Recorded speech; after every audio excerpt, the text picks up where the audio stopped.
C'est un appel COVID? Je pense qu'on a un appel COVID. Du monde dans le stationnement, sans la distance, assis au bout de leur véhicule ensemble, à volontarien. Il y a un tailgate, en tout cas, il y en a un. Ouais.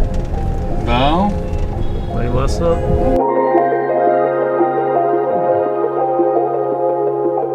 On fait plus de sensibilisation, puis on vient jaser avec les gens, mais on constate qu'il n'y a aucune infraction.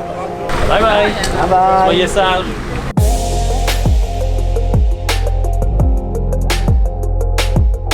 C'est qui ça, là? C'est les polices?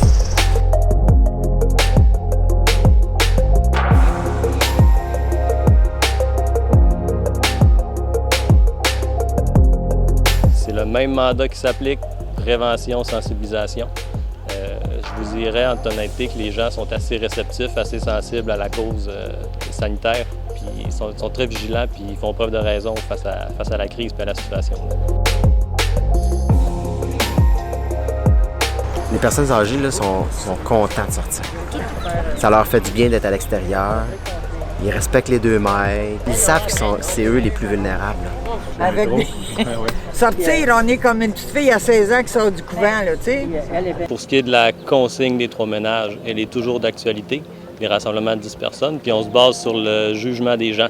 C'est-à-dire ce qu'on veut, c'est faire usage de raison. On veut avoir affaire à des gens raisonnables qui comprennent l'importance de la distanciation sociale et qui font preuve de jugement avec leur interaction avec les gens. On continue à respecter la distance. Oui, très important. Bon, ben, on vous souhaite une belle journée. Ben, vous Merci, aussi. vous aussi. Au revoir.